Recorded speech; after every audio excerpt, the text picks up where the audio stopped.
하시네. 4절입니다. 나의 진정 사모하는 예수는 음성조차도 반갑다.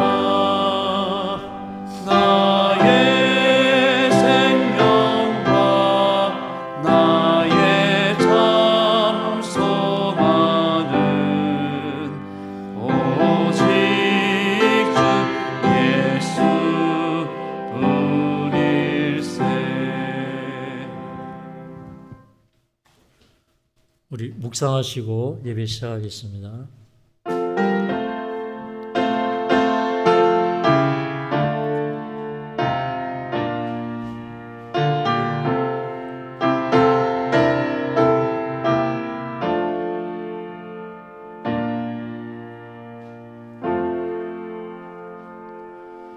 우리 다 함께 기립하셔서 114장 하겠습니다. 114장 후에 우리 장광수 장로님께서 기도 인도해 주시겠습니다.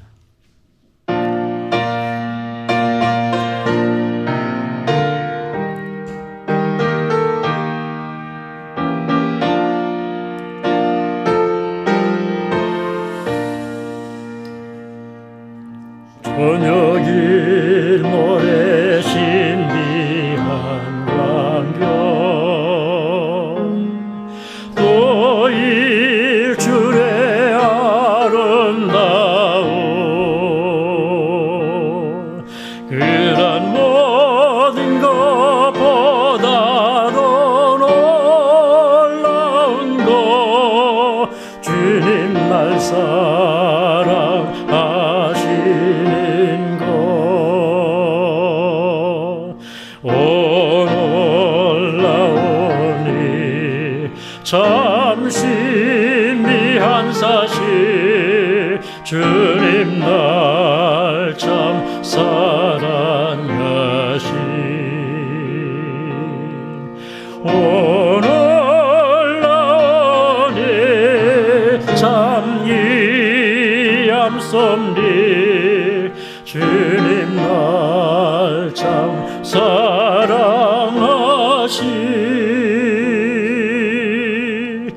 봄과 가을의 신비한 변화 저 하늘과 해와 별들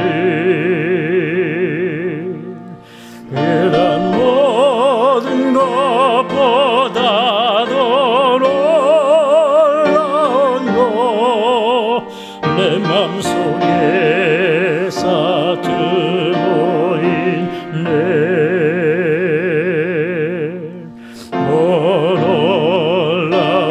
놀라우니 참 신비한 사실 주님 날 참 사랑하시 오 놀라우니 참 귀한 선비 주님 날 참 사랑하시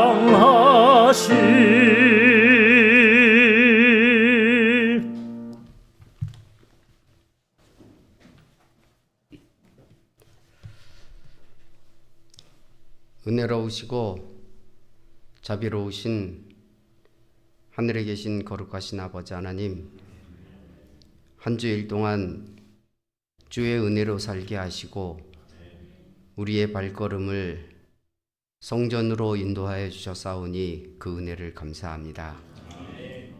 계절의 여왕 5월의 끝자락에 서 있습니다. 참으로 우리의 신앙들을 되돌아볼 수 있도록 도와주시고 우리가 진정으로 예배가 회복되는 그런 귀한 경험을 올해 안에 경험할 수 있도록 주의 은혜가 함께하여 주시옵소서. 이제 주님께서 기 쓰시는 우리 김주영 목사님을 단위에 세우셨사오니 준비된 말씀을 잘 전할 수 있도록 도와주시고 이 말씀 듣고 하나님의 백성으로 거듭나는 저희들 참된 백성 될 수 있도록 성령님 늘 역사하여 주시옵소서. 이제 주님께서 특별히 우리 하늘숲 교회를 더욱 사랑하여 주셔서 하나님을 신실히 믿고 따르는 주의 백성들이 참으로 많이 이곳에서 배출될 수 있도록 주의 은혜가 늘 함께하여 주시옵소서. 예수님의 이름으로 간절히 기도드리옵나이다. 아멘. 네, 앉아주시기 바랍니다. 474장 하늘 가는 밝은 길이 1절하고 3절 한 다음에 우리 김주영 목사님 말씀 주시겠습니다.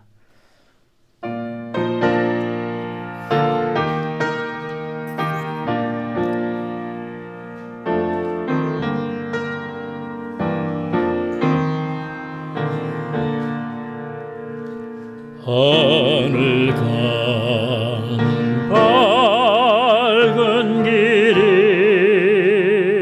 내 앞에 있으니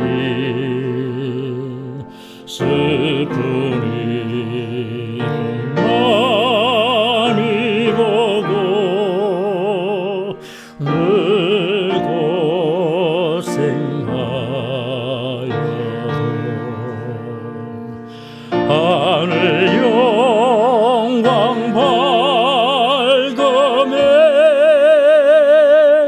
모든 그를 해치네 예수 공로를 지하여 항상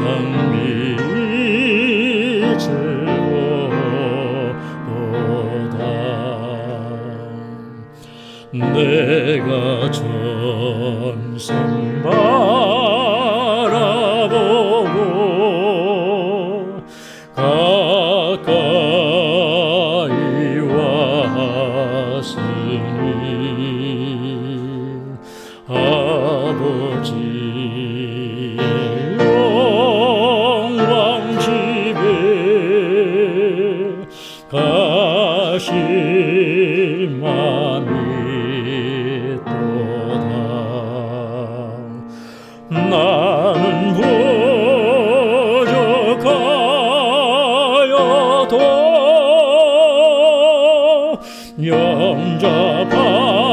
영접하실 터이니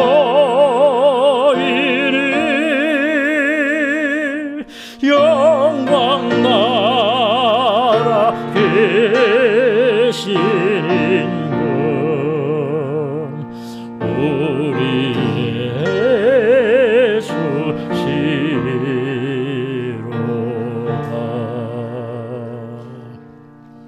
우리 말씀에 큰 은혜가 있으시길 바랍니다.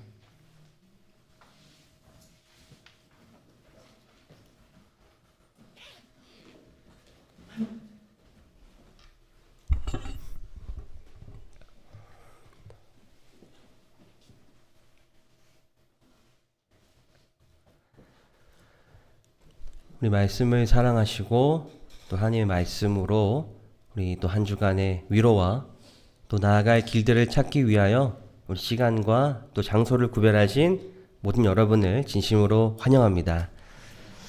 오늘도 우리 하나님 말씀 속에서 우리 삶의 은혜와 또 희망을 같이 발견하게 되기를 간절히 소망합니다. 오늘은 죄, 복음, 그리고 율법이란 주제로 하나님 말씀을 같이 공부하겠습니다. 여러분 딱 봐도 제 얼굴을 딱 봐도 남들에게 잘 말하지 못할 것 같은 제 이야기를 좀 하겠습니다. 여러분 남들에게 이렇게 여러분의 주장을 잘 얘기하는 편이신가요? 저는 잘 못하는 것 같습니다. 제가 한번 비행기를 탔어요. 이 비행기를 탔는데 제 자리에 다른 사람이 앉아 있는 거예요. 제가 이제 표를 봤어요. 근데 제 자리가 맞는 거죠. 이제 말해서 이게 제 자리입니다 하고 할 법도 한데 그냥 살며시 옆자리에 앉았습니다. 또 한 번은 이제 음식을 주문했는데 분명히 이제 햄 빼달라고 제가 주문을 했어요. 근데 햄이 같이 나온 거예요. 그래서 어떻게 했냐면 그냥 그 하나하나씩 옆에 하나 다 빼가지고 이렇게 먹은 적도 있습니다. 때로 이제 추워서 에어컨을 좀 내려달라고 말을 하고 싶은데 그렇게 말 못하고 그냥 이렇게 지나간 적도 있고요. 목이 마른데도 물을 달라고 말을 잘 못하고 넘어간 적도 있는 것 같습니다. 그런데 여러분, 제가 이 큰 용기를 얻게 되었어요. 이제 저만 그런 줄 알았더니 대한민국의 남성들이 이렇게 마음이 넓고 조금 불편해도 참고 넘어가는 것을 제가 알게 되었습니다. 이런 글이 있더라고요. 3월 25일 목요일 11시 오픈 시에 새우튀김 알밥을 먹었던 남학생 5명을 찾습니다. 새우튀김이 안 올라갔어요.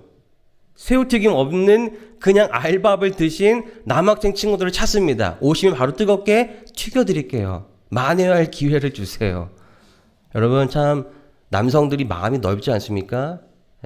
이 알바생의 실수로 이 제일 중요한 이 위에 고명이 빠졌는데도 불구하고 그냥 먹은 거예요.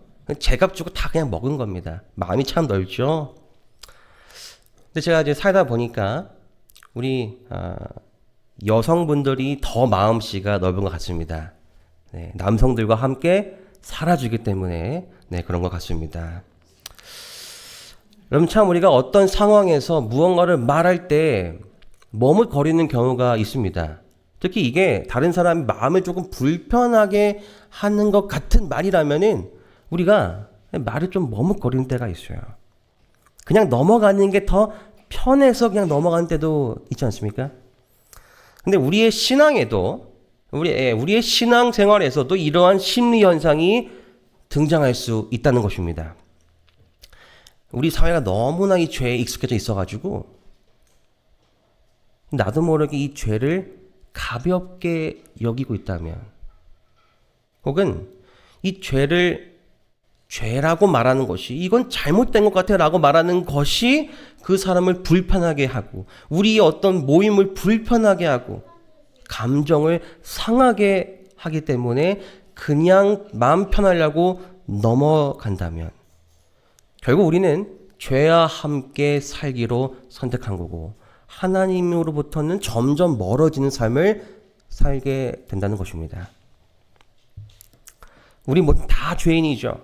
성경은 우리가 다 죄인이라고 말하고 있습니다. 그래서 우리의 모든 생각, 우리가 남들과 말하는 대화의 그 대화들, 내가 하는 행동들, 다 이 뿌리가 죄인이기 때문에 남에게 상처를 주고 때로는 나까지 상처를 주고 더 나아가서는 하나님에게까지 뭘 줘요? 상처를 드릴 수 있다는 것을 우리는 알고 있어요. 결국 죄는 하나님과 나의 관계를 파괴하고 나와 다른 사람들의 관계를 파괴할 것입니다. 하지만 감사하게도 여러분, 하나님께서는 우리에게 당신의 말씀인 그 계명, 율법을 주셨습니다. 이 율법을 통하여 우리는 무엇이 죄인지를 깨달을 수 있고 이 율법의 뒷면, 여러분 율법의 뒷면이 있어요. 이 율법의 뒷면에 그 사랑의 복음을 깨달음으로써 예수님의 그 구원의 계획 또한 우리가 율법을 통하여 볼 수 있게 된 것입니다. 그래서 이 율법이 자신의 삶에 얼마나 귀중한 것인지를 깨달은 한 사람이 다음과 같은 고백을 하게 됩니다. 오늘의 기억절이죠. 내가 주의 법도들을 영원히 잊지 아니하오니 주께서 이것들이 무엇입니까? 율법들, 이 법도들 때문에 나를 살게 하십니다. 나는 주의 것이오니 나를 구원하소서. 내가 주의 법도들, 주의 율법들만을 찾았나이다. 하나님 율법들 때문에 내가 살 수 있습니다. 주님의 율법들만을 내가 찾았으므로 주님 저를 도와주세요. 저의 삶을 도와주시옵소서라고 외치는 이 시편 기자의 메아리가 오늘 우리의 삶에서도 우리 입술에서도 같이 울리게 되기를 간절히 소망합니다. 2019년 대한민국 그리고 전 세계를 흔들어 놓았던 한 영화가 있습니다. 여러분 기생충이란 영화를 기억하시나요? 이 기생충의 이제 줄거리가 제가 이 영화를 다 보진 않았습니다만 줄거리를 좀 보니까 이와 같아요. 이 전원 백수인 한 가족이 어느 날 우연히 이 부잣집에 이제 고용이 됩니다. 아버지는 택시 운전사, 어머니는 가정부, 이 아들은 이제 그 과외 선생님, 또 딸도 이제 그 미술 선생님으로 이제 고용이 돼요. 그리고는 어느 날 이 부잣집 이 가족이 여행을 갔을 때에 그 빈 집에 요 네 식구가 모여서 이 파티를 하는 장면이 바로 요 사진의 장면입니다. 빈집에 들어가서 자신들이 그 집의 주인인 것 마냥 파티를 벌이는 장면이죠. 이 잘 보시면은 완전히 이 집을 자신들의 거처로 삼아버린 장면입니다. 여러분들 놀라운 것은 이런 일이 우리 삶에서 일어난다고 하는 것입니다. 아니 무슨 말인가요? 누군가가 우리 집에 와서 산다는 말인가요? 여러분 그런 게 아니라 누군가가 어떠한 존재가 나의 마음에 들어와서 살려고 한다는 것입니다. 성경은 그 존재를 마귀라고 설명하고 있습니다. 너희 대적 마귀가 우는 사자같이 두루 다니며 삼킬 자를 마음에 이제 들어가서 그 마음을 자신의 거처로 삼을 자를 찾고 있다고 말하고 있어요. 실제로 마귀가 이 사람의 마음을 들어가서 점령하고 그것을 자기의 거점으로 삼는 일들을 우리가 성경에서 찾아볼 수 있습니다. 여기 성경에 이렇게 나와 있어요. 마귀가 벌써 시몬의 아들 가룟 유다의 마음에 예수를 팔려는 생각을 넣었다. 가룟 유다의 마음에 누가 들어갔습니까? 마귀가 들어갔어요. 누가 이렇게 말할 수 있어요. 아 목사님, 가룟 유다는 애초에 나쁜 사람이었잖아요. 나쁜 사람인데 당연히 그 마음에 마귀가 있을 수 있죠. 여러분 그러면은 삼손은 어떻습니까? 삼손. 여러분 삼손은 태어날 때부터 하나님께 바쳐진 나실인입니다. 그런데 이 삼손에게 또 사명이 있었죠. 그는 이 블레셋, 이스라엘을 핍박하던 블레셋을부터 이스라엘을 구원하는 사명이 있었어요. 그런데 이제 우리가 성경을 읽다 보면은 이 사사기에서 삼손이 블레셋 사람들을 이제 학살하는 내용이 나옵니다. 이스라엘을 구원하는 구원자로서의 면모를 보여줘요. 그런데 동시에 그가 어떤 모습을 보이냐? 여러분 같은 장이죠. 사사기 14장의 같은 장입니다. 같은 장을 보니까 그런 영웅적인 면모도 보이는 반면에 어떤 모습도 보여요? 삼손이 저 이방 여인과 내가 결혼하겠다, 같이 살고 싶다라면서 부모님의 속을 썩이는 그런 장면도 등장하고 있는 것입니다. 여러분 이를 통해서 우리가 무엇을 알 수 있습니까? 마귀는 그 사람이 오래 신앙을 했든 이제 막 신앙을 했든 그 사람이 그리스도인이든 아직 신앙을 시작하지 않았든 그 사람이 나이가 많든 나이가 적든지 모든 사람의 마음에 들어간다고 하는 것입니다. 이 귀한 내용들을 이 가려 뽑은 기별, 이 책에 이런 말이 있어요. 영혼의 대적 마귀는 인간의 생각을 읽도록 허락되지 않았다. 여러분 다행입니까? 다행이죠. 우리의 생각은 안전합니다. 그런데 다음이 중요합니다. 그러나 그는 예리한 관찰자이며 들리는 말들을 주의하여 생각하며 행동들을 주의 깊게 보고 그의 권세에 자신들을 맡기는 자들의 경우에 알맞은 시험거리들을 능숙하게 응용한다. 여러분 마귀가 어떻게 내 마음에 들어올 수 있습니까?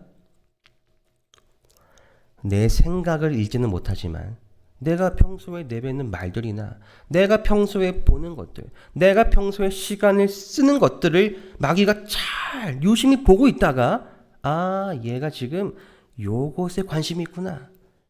얘가 지금 요것을 좋아하는구나.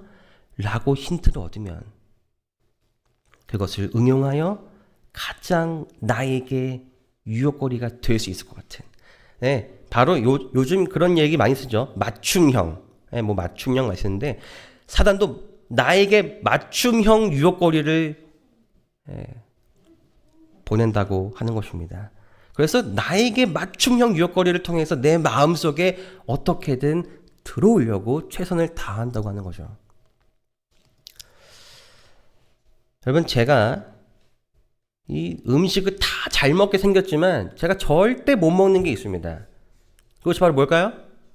네, 두리안입니다. 한 번은 제 아버지가 저에게 이런 아주 엄숙한 말을 했습니다. 만일 너가 요 맛있는 두리안, 뭐라 하죠? 두리안은 뭐라 하죠? 그 한 덩이라 하나요? 그 한 덩이를 너가 먹는다면 아빠가 너에게 10,000원을 줄게. 그때 제 나이가 초등학생이었습니다. 10,000원 큰 돈이죠. 10,000원을 줄게. 제가 그 10,000원 벌기 위해서 정말 억지로 두리안을 먹었습니다. 그렇게 한 입 먹고 두 입 먹고 눈물 닦으면서 먹는데 결국 어떻게 했을까요? 결국 실패했습니다. 돈도 잃고, 제 것도 아닌데 돈도 잃고 마음도 상했죠. 두리안은 저에게 전혀 유혹거리가 되지 않았던 거예요. 여러분, 사단은 나에게 전혀 유혹거리가 되지 않는 것들로 나를 유혹하지 않는다는 사실을 우리가 꼭 기억하게 되기를 간절히 바랍니다. 사단은 너무나도 나에게 유혹이 될 만한 것들로 나의 시선을 은근히 빼앗고 있음을 우리가 기억해야 합니다. 어쩌면 그것이 반드시 나쁜 것들은 아니지만 내가 하나님과의 보내는 그 시간들을 보내지 못하게 만드는 것일 수도 있습니다. 사단은 그것을 놓치지 않을 거예요. 그것은 커리어 같은 일이 될 수도 있습니다. 결과를 만들어내고 인정을 받고 열심히 뛰어다니면서 내 인생을 갈아 넣어요.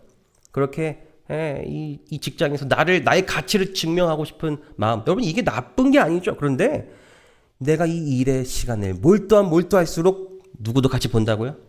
마귀도 얘가 지금 요것에 시간을 많이 쓰고 관심을 보이고 있구나 라고 생각한다는 것이죠.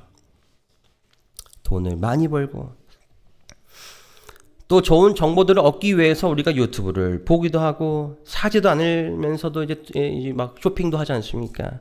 건강을 위해서 여러 운동들도 하고 요즘엔 또 하도 이 유튜브가 잘 돼 있어가지고 집에서 아무나 다 정말 이 전문가 셰프들이 이게 만드는 그 레시피대로 음식을 만들 수도 있습니다. 따라해보니까 너무 재밌더라고요.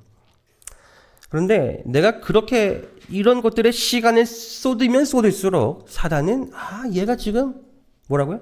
요것에 관심이 있구나 라고 하면서 그것을 잘 응용해서 하나님과 내가 보내야 될 그 시간들을 사단이 자꾸 보내지 못하게 유혹을 준다고 하는 것입니다.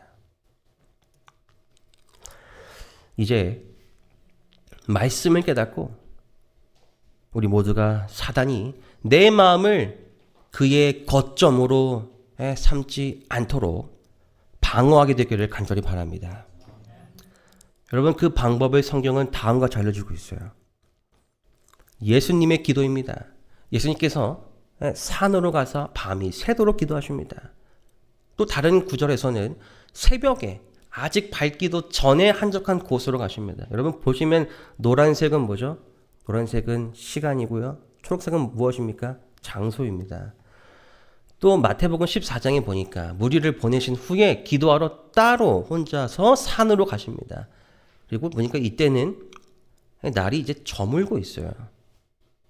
예수님은 사람들과 떨어져서 집중할 수 있는 장소와 시간을 찾으신 것입니다. 근데 그것이 꼭 같은 시간대는 아니었어요. 때로는 이른 새벽이든지, 때로는 늦은 오후부터 해가 질 때든지, 때로는 그것이 저녁 이후에 새벽으로 가는 시간이든지, 사람들과 잠시 떨어질 수 있다면 하나님과의 시간을 어떻게든 만들기 위해서 예수님께서 이 땅에 계실 때에 부단히 노력하셨다는 사실을 우리가 알게 되는 것입니다. 그렇다면 우리도 사단의 그 유혹으로부터 나를 지키는 최고의 방법이 무엇인지 예수님의 모습을 통하여 발견할 수 있다는 것이죠. 여러분, 마라톤을 혹시 좋아하십니까? 마라톤. 저는 마라톤을 한 번도 해본 적이 없습니다. 그런데 이 마라톤에 관한 뉴스 기사들을 보는 건 되게 흥미있어 해요. 이제 되게 흥미로운 기사들이 많이 있죠. 근데 최근에 있었던 기사입니다. 2026년 3월, 불과 몇 개월 전입니까? 네, 정말 최근이죠. 이 LA에서 마라톤 대회가 열렸습니다. 남성부. 그런데 이 결승선 코앞에서 1위가 바뀌는 바로 이 장면입니다. 1위가 바뀌니까 뒤에 있는 사람이 원래 1위였어요. 1위가 바뀌는 일이 일어났습니다. 그런데 왜 이런 일이 일어났냐? 이 경주 막바지 향해 달려가던 이 1위였던 사람이 이제 가고 있다가 한 번은 요 사람을 만납니다. 그 자신의 팬인데 너무 팬인 나머지 그 자신의 그 조국 국기인 케냐 국기를 막 흔들며 자기 앞을 막 막는 거예요. 그래서 이 사람이 막 이렇게 이제 그 힘들게 이 사람 피하면서 다시 레이스를 이어나갔습니다. 또 계속 나가다 보니까 그 자원봉사자가 이번엔 길을 잘못 알려준 거예요. 그래서 또 막 다른 길로 가다가 다시 돌아왔습니다. 그리고는 이번에는 그 원래 그 마라톤 제일 앞에서 페이스 차량이라고 부르죠. 그 페이스 차량이 이 정확한 길로 가야 되는데 당일날 그 차량을 운전하던 그 경찰관이 교통사고가 나서 급하게 다른 경찰관이 운전을 하면서 길을 잘 몰라가지고 또 다른 데로 막 갔답니다. 그래서 이 사람이 1등을 계속 하고 있다가 막 계속 다른 데로 가다가 결국에는 2등 마무리를 하게 된 것입니다. 너무나 안타깝고 황당한 이야기죠. 그런데 이 이야기에서 문제가 뭐였습니까? 걸림돌이 아니라 뭐였어요? 걸림인물. 걸림돌이 아니라 걸림인물, 또 걸림 차량이었던 것이죠. 성경은 내가 하나님께로 나아가는 그 영적 마라톤에도 걸림돌들이 있다고 말하고 있습니다. 나를 넘어뜨리게 만드는 영적 걸림돌들이 있다고 말하고 있어요. 한번 쭉 살펴보시면서 요거는 내 이야기 같아. 남의 이야기가 아니라 내 이야기 같아 라고 들어보시기 바랍니다. 첫 번째는 자기 과신입니다. 그런즉 선줄로 생각하는 자는 넘어질까 조심하라. 나를 너무 의지하는 마음을 우리가 멈춰야 합니다. 최후의 만찬 앞에서 이 제자들이 너희 중 하나가 나를 팔리라는 예수님의 말에 그들이 이렇게 대답을 하죠. 주님, 저는 아니죠. 주님, 저는 아니죠. 이렇게 말하면서 어떻게 했습니까?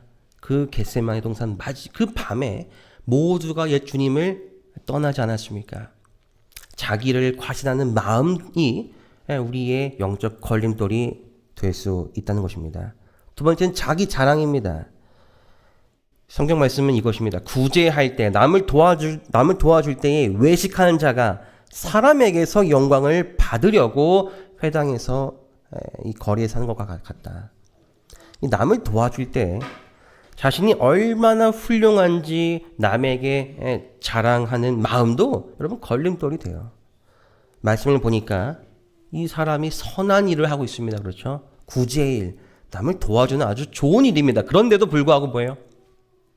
좋은 일임에도 불구하고 그것이 은연중에 나를 드러내고 나를 자랑하는 일이 된다면 여러분 사단이 이것을 가만두지 않을 것입니다. 세 번째는 그릇된 욕망입니다. 음욕을 품고 여자를 보는 자마다 마음에 이미 간음하였느니라. 십계명을 어기는 욕망들이 있어요. 그리고 하나님께서 슬퍼하시는 욕망들이 있습니다.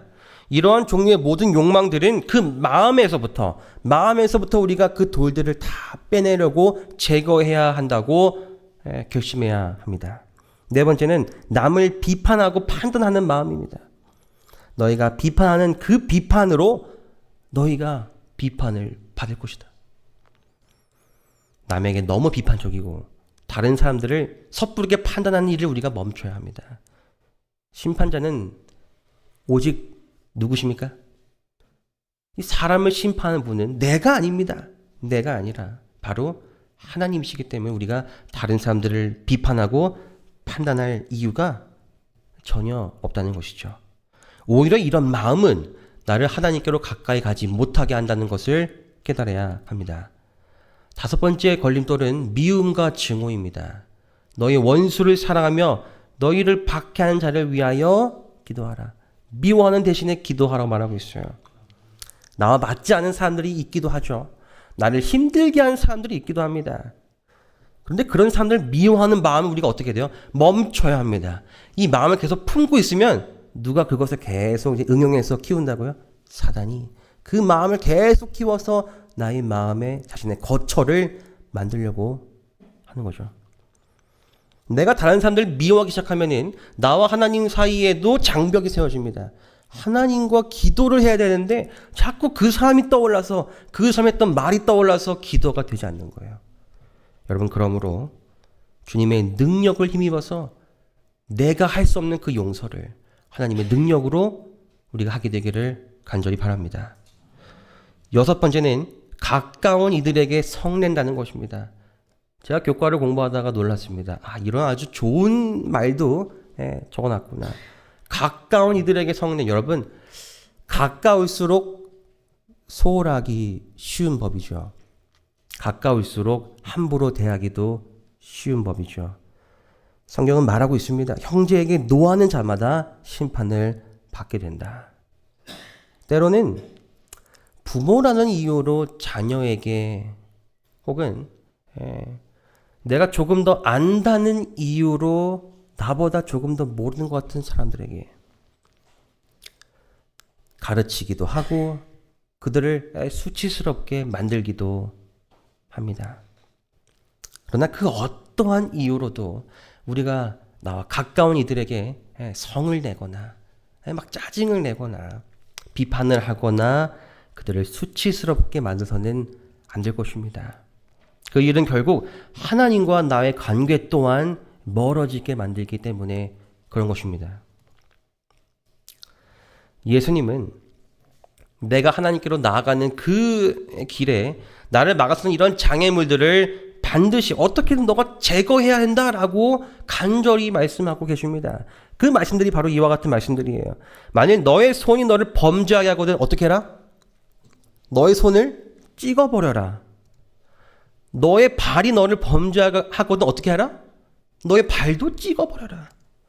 만약 너의 눈이 너를 범죄하게 하거든 어떻게 하라? 그 눈을 빼버려라. 여러분, 남의 물건에 잠깐 손댔다고 그 손 자른다면 너무 가혹하지 않습니까? 너무 가혹하죠. 잠깐 손댄 것뿐인데. 그런데 여러분, 그것이 아무리 범죄라고 할지라도 너무 가혹한데 예수님께서는 이런 비유를 우리에게 말씀하시면서 반드시 모든 경우에 이렇게 하라는 뜻이 아니라 이러한 아주 간절한 마음이 들 정도로 뭐를 하라는 거예요? 죄에 대해서 경각심을 갖고 하지 말라고 하는 것입니다. 왜요?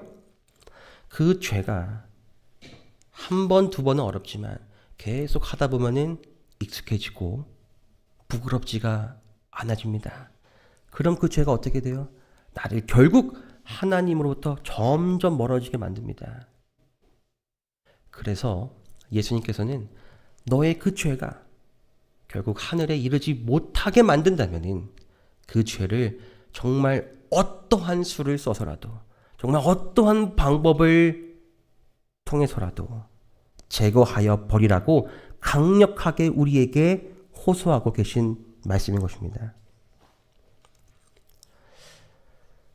영감의 글은 이렇게 말합니다. 죄가 우리를 사로잡는 것은 의죄를 통해서이다.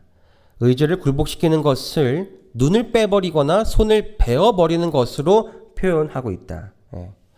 의지를 하나님께 굴복하는 것이 평생을 불구나 절름발이로 보내기로 동의하는 것처럼 보일 때가 자주 있다. 그러나 그리스도는 불구가 되고 상처를 입고 절름발이가 되더라도 생명을 얻을 수 있다면, 여러분 무엇을 얻을 수 있다면요? 생명을 얻을 수 있다면 그것이 더욱 좋다고 말씀하신다. 그대가 재난으로 생각하는 그것이 최고의 유익에 이르는 길이 된다.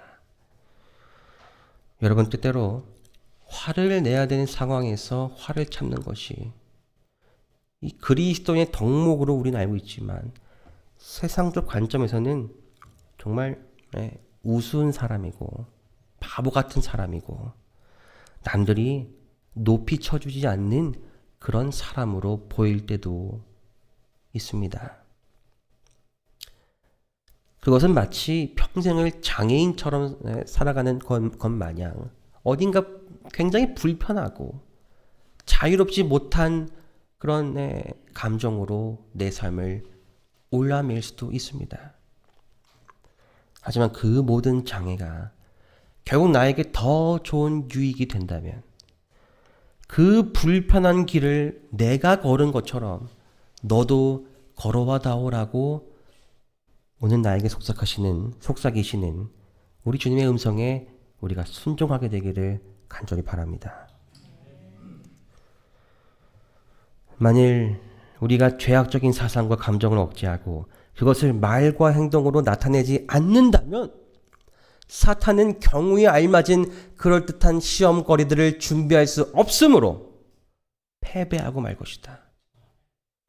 여러분 이 권면처럼 마귀의 방해와 유혹으로부터 하나님과의 관계를 맡는 그 걸림돌들을 제거하심으로 날마다 하나님과 더 가까워지고 날마다 주님과 동행하는 저와 여러분 되기를 소망합니다. 제가 하나 최근에 깨닫게 된 것이 있는데 대한민국에 큰 난제가 있습니다. 그것이 무엇이냐면 바로 요금인데 바로 뭔가요? 이 우회전 교통법칙입니다. 대한민국의 아주 큰 난제죠. 이게 계속 바뀌어가지고 막 헷갈립니다. 근데 제가 아는 최신의 이 교통법칙이 바로 요거예요. 전방신호가 빨간불일 때 차가 일단은 일시 정지해야 합니다. 차가 바퀴가 1초라도 잠깐 멈춰야 돼요. 그리고는 보행자가 없으면 가도 돼요. 우회전해도 돼요. 우회전했을 때에 보행자가 건너고 있거나 건너려고 한다면 잠깐 멈추고 다 건넌 다음에 가면 됩니다. 그런데 이제 우회전할 때 내 전방 신호가 파란불이다. 그러면은 이제 서행을 하고 우회전 돌면서 또 있는 신호 그 횡단보도에도 사람이 있거나 걸어가고 있으면은 잠깐 멈췄다가 가면 되는 거죠. 여러분 제가 혹시 틀리다면은 꼭 알려주셔야 합니다. 네, 제가 혹시 꼭 틀리다면은 여러분의 도움을 기다리고 있겠습니다. 제가 아는 바가 이제 요것입니다. 제가 요걸 생각하면서 느꼈던 것은 여러분 기준이 중요한 것입니다. 기준. 이 도로 법칙 기준이 정확해야 무엇이 이 교통 법칙을 어긴 것이 되고 무엇이 교통 법칙을 잘 지킨 것이 되는지를 알 수 있게 됩니다. 기준이 중요한 거예요. 여러분 하나님의 율법은 그런 의미에서 기준과 똑같습니다. 뭐와 똑같다고요? 기준과 똑같습니다. 율법이 있어야 무엇이 죄인지 알 수 있고 무엇이 잘못된 것인지를 알 수 있기 때문에 그렇죠. 그래서 성경은 이렇게 말합니다. 율법으로는 죄를 깨달음입니다. 아, 율법이 기준이구나. 율법은 죄를 깨닫게 도와주는 기준이라고 말하는 거죠. 그래서 이 죄는 성경이 말하기를 하나님의 율법을 어기는 것이고, 여기 나와 있죠. 죄는 불법이다. 하나님의 법을 어기는 것이다. 그리고 만물보다 거짓되고 힘이 부패한 것은 마음이라고 말한 것처럼 우리 마음에 깊이 뿌리내린 본성이 바로 죄라고 하는 것입니다. 그래서 이 죄는 율법이 없으면요, 기준이 없으면은 내가 지금 죄를 짓고 있는지도 몰라요. 사람의 마음 깊게 있기 때문에 잘 들여다보지 않으면은 내가 지금 죄를 짓고 있는지도 모릅니다. 율법이 없으면. 때론 너무 자연스러워서 율법을 모른다면은 그래, 인간은 원래 다 그래, 본능이지 라고 하면서 그냥 넘어갈 정도로 자연스러운 것입니다. 따라서 여러분, 율법은 죄를 깨닫게 해주는 기준이 되는데, 마치 여러분 이 특수 안경을 한번 써본다 한번 상상해 보세요. 이 특수 안경을 쓰니까 갑자기 보이지 않는 것들이 막 보이는 것입니다. 마치 이런 것처럼 내 주변에 있는 것들이, 내 주변에 있는 죄들이 보이기 시작하는 것입니다. 율법을 깨달으면. 또 이 특수 거울처럼 마치 이 율법을 깨닫게 되면은 나를 비췄을 때에 내 얼굴에 지금 뭐가 묻었네 라고 아는 것처럼, 이 율법의 거울을 보니까 내가 지금 이러한 죄가 있구나라는 것을 알게 된다는 것이죠. 그래서 이 율법은 첫 번째, 우리의 삶과 나의 성품을 정확하게 보여주고요. 둘째, 율법은 하나님의 성품을 보여줍니다. 하나님의 성품을 보여주고 그분이 무엇을 중요하게 여기시는지도 우리에게 알려줍니다. 이것이 율법에 가진 두 가지 특징이에요.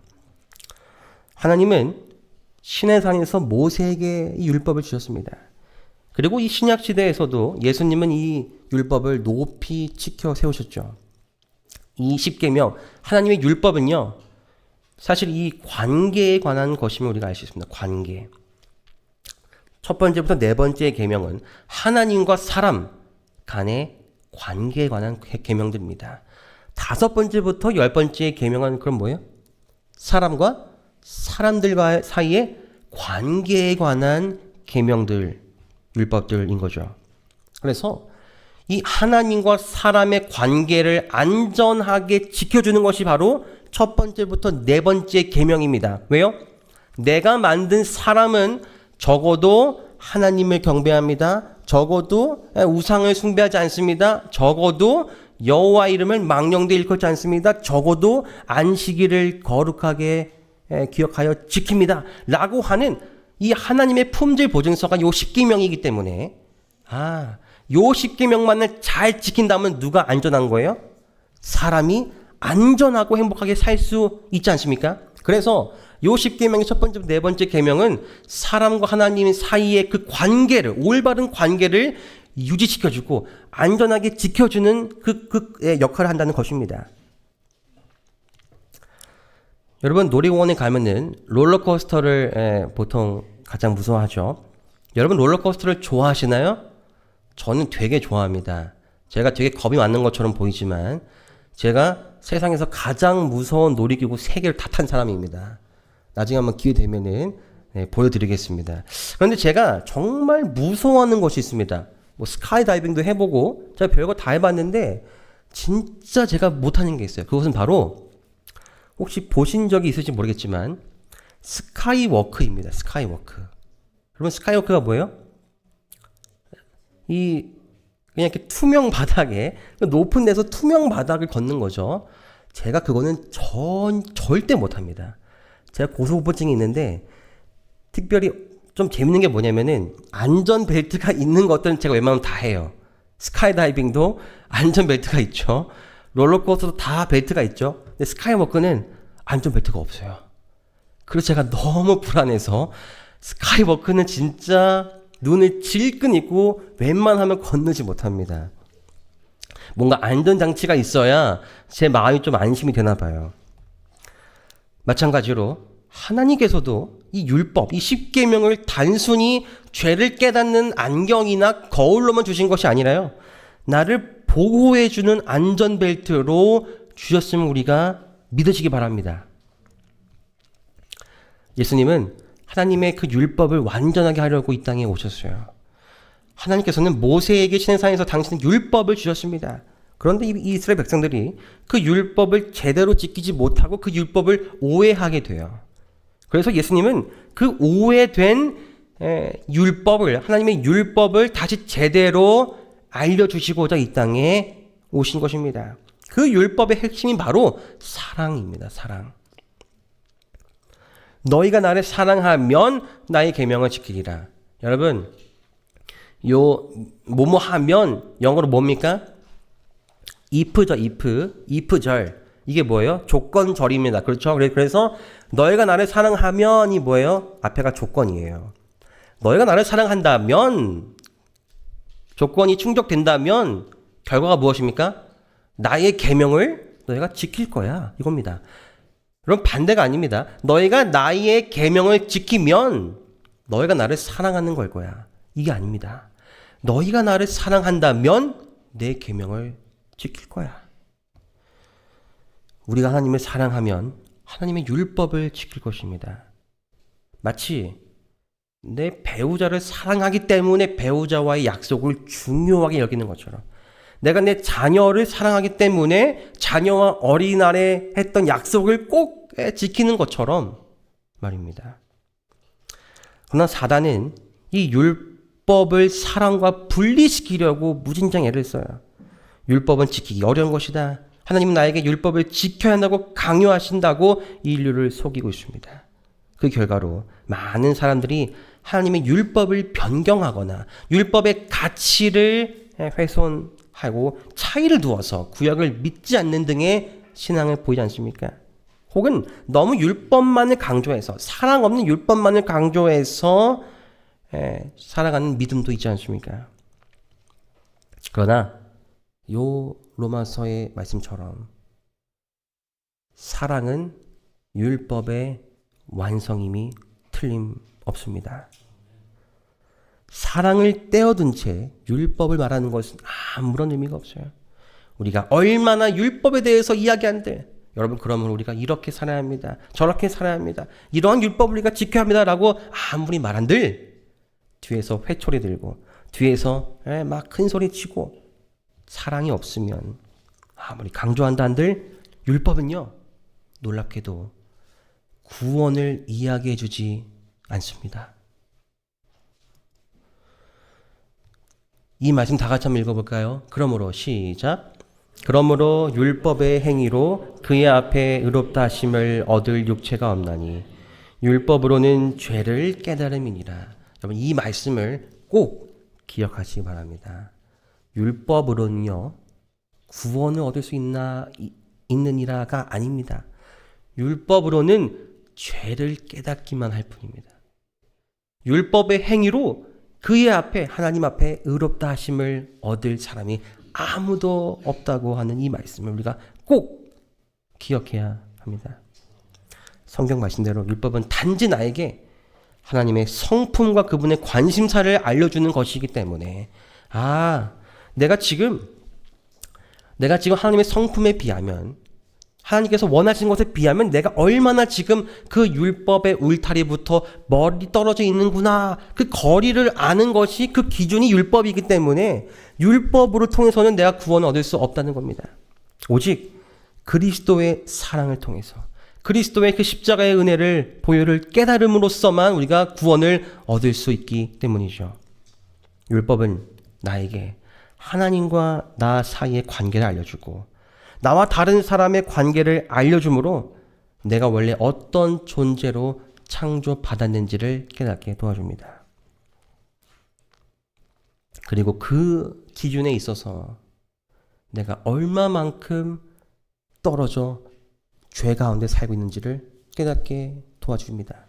마지막으로 율법은 그 기준으로부터 그럼 내가 이만큼 떨어져 있으니까 내가 다시 이렇게 기준으로 돌아가려면 어디로 가야 될지를 알려줍니다. 바로 예수 그리스도라는 문을 통하여 우리가 구원으로 이룰 수 있다는 것을 율법이 소개해주고 있는 것입니다. 그러므로 여러분 율법을 이해하려면은, 율법을 공부하기, 하나님의 그 계명들을 공부하려면 뭐부터 해야 돼요? 그리스도의 복음부터, 기초부터 배워야 하고, 율법이 할 수 없는 구원의 역할을, 그 역할은 복음을 통하여 이루어짐을 우리가 처음부터 이 기초를 튼튼히 쌓아야 하는 것입니다. 복음은 예수 그리스도께서 인류의 죄를 대신하여 십자가에 돌아가심으로 사람이 다시 하나님께 나아갈 수 있으며, 복음을 받아들인 사람에게 옷을 입혀줌으로써 하나님 앞에 의로운 존재로 될 수 있다는 것을 말해주는 것입니다. 이것은 율법이 할 수 없어요. 여러분, 율법은 내가 아무리 율법을 잘 지킨다 한들 하나님 앞에 내가 그 의로운 옷을 입게 도와줄 수는 없습니다. 그래서 이 십자가의 사랑을 깨달으면 하나님께서 나를 안전하게 지키고자 세우신 이 율법을 나도 지키고 싶어 하고요. 이 상태가 바로 사랑은 율법의 완성이니라라는 성경절의 뜻이 됩니다. 여러분, 그런데 이제 거의 다 마무리입니다. 이 내용을 다 중요하지만 이보다 더 중요한 것은 바로 이거예요. 지식이 아니라 실천입니다. 지식이 아니라 뭐라고요? 실천입니다. 여러분, 너무나도 위대한 나라, 이 바벨론의 마지막 왕인 벨사살에게 다니엘이 다음과 같이 말합니다.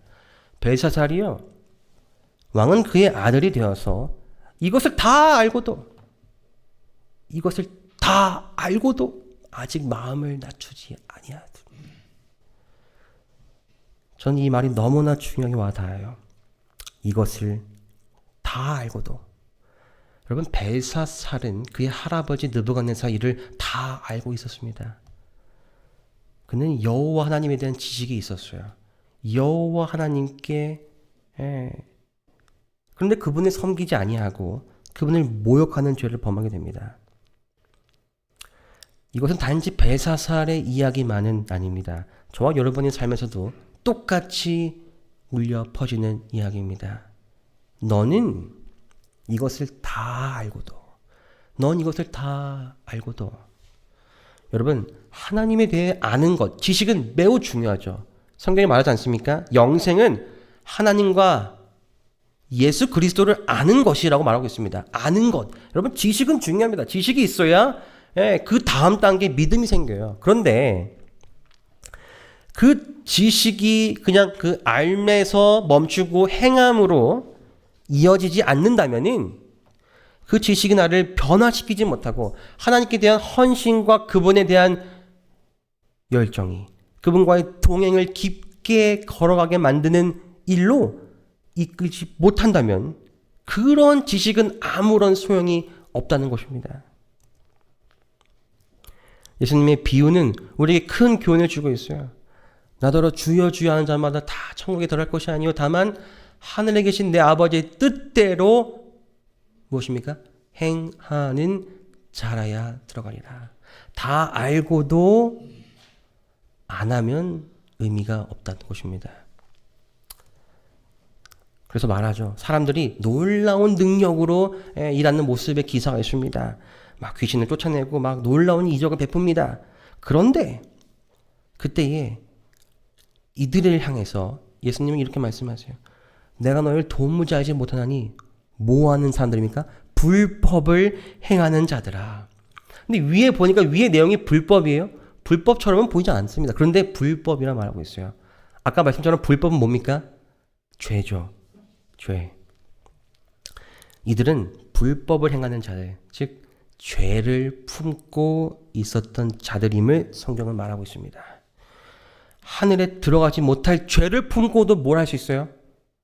하나님의 이적을 행하고 귀신을 쫓아내고 의롭게 살아갈 수 있다는 것입니다. 여러분, 이어지는 말씀입니다. 여러분, 이 말씀이 참 우리에게 유명한 말씀이죠. 우리 어린 아이들의 이야기에 참 많이 등장한 내용이지 않습니까? 어떤 이야기예요? 모래 위에 집 지은 사람과 반석 위에 집 지은 사람. 근데 여러분, 이 이야기가 어느 이야기 다음에 나오느냐? 이것도 여러분 오늘 하나 크게 배우신 것입니다. 바로 어떤 이야기예요? 요 이야기 다음입니다.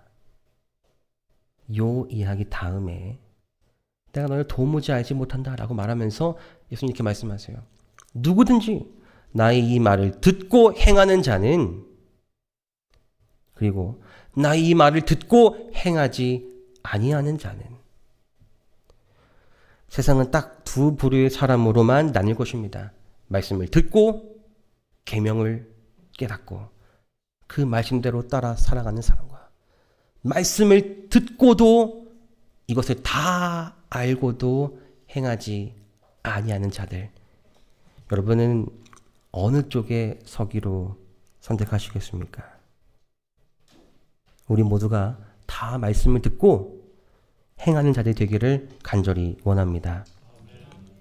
오직 하나님의 거룩한 말씀에 대한 경외심이 백성의 마음속에 소중히 간직될 때에만 그들은 하나님의 목적을 성취할 수 있는 희망을 가질 수 있었다. 다시요. 오직 하나님의 거룩한 말씀에 대한 경외심이 백성의 마음속에 소중히 간직될 때에만 그들은 하나님의 목적을 성취할 수 있는 희망을 가질 수 있었다. 아래에 있는 예제입니다. 다윗과 솔로몬의 강력한 왕권은 무엇이 근거였습니까? 율법에 대한 존경심이었습니다. 엘리야와 요시야 때 개혁은 무엇이었습니까? 율법에 대한 믿음이었습니다. 그리고 예레미야가 한평생 동안 호소한 내용은 무엇이었습니까? 우리가 율법으로 돌아가야 한다는 내용이었습니다. 오직 하나님의 율법에 대한 경외심이 우리 마음속에 간직될 때에 우리는 하나님의 목적을 성취할 수 있습니다. 지금 이 시대의 하나님의 목적은 그럼 무엇입니까? 여러분, 이 시대를 향한 하나님의 목적은 그럼 무엇일까요? 바로 우리가 그토록 염원하는 우리의 소원은 통일이기도 하지만 또 무엇입니까? 우리의 소원은 예수 그리스도의 재림입니다.